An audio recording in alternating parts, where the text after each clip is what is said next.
Opowiadaliśmy Państwu historię rodziny Berholc z Kartus, która starała się o mieszkanie komunalne od gminy. Matka ma chorobę genetyczną serca, dzieci cukrzycę. Rodzina mnóstwo pieniędzy wydaje na leki, dlatego nie stać jej na wynajem. Przez wiele lat w gminie nie udawało się znaleźć mieszkania dla Berholców. Wreszcie mogę opowiedzieć Państwu szczęśliwy finał tej historii. Dźwięk wiertarek i młotków słychać w tym mieszkaniu od kilku dni. Jak mówią robotnicy, jest sporo do zrobienia.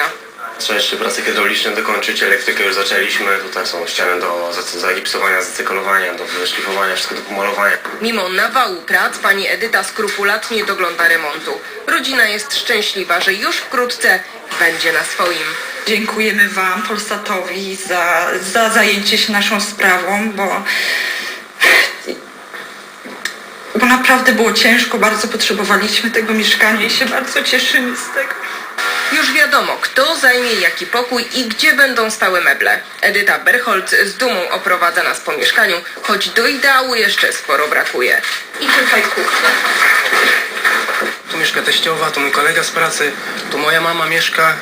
Tak w lutym pan Maciej opowiadał o miejscu, w którym chciałby zamieszkać. Tu marzenie się spełniło.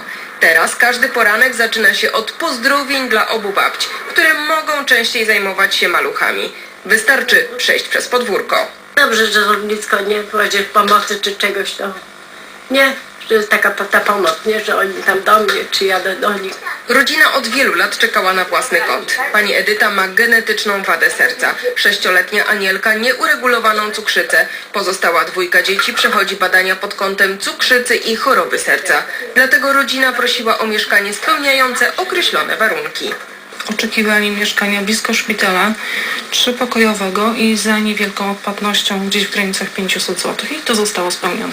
Do tego czasu rodzina mieszkała w schronisku. Nie chciała przyjąć oferty mieszkania w baraku w Dzierżążnie. Choć lokal wyremontowano, rodzina byłaby daleko od jakiejkolwiek pomocy bliskich.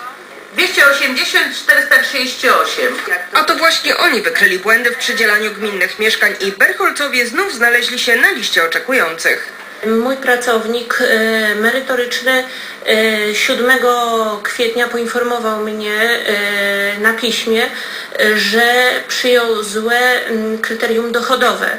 Przyjaciele i ludzie dobrej woli nadal wspierają rodzinę. Mogliśmy liczyć na wsparcie osób nieznanych, anonimowych, którzy pisali maile, którzy dosłownie na ulicy gdzieś zaczepiali, mówili, że trzymają kciuki. To dawało niesamowitego kopa. I nie zamierzają sprawy przydziału mieszkań komunalnych w Kartuzach pozostawiać. Berholcom pomogli. Teraz czas na kolejnych potrzebujących. Tą uchwałę ułomną opracujemy i ona będzie wreszcie tym prawem terenowym właściwym. Na którym skorzystają i inni.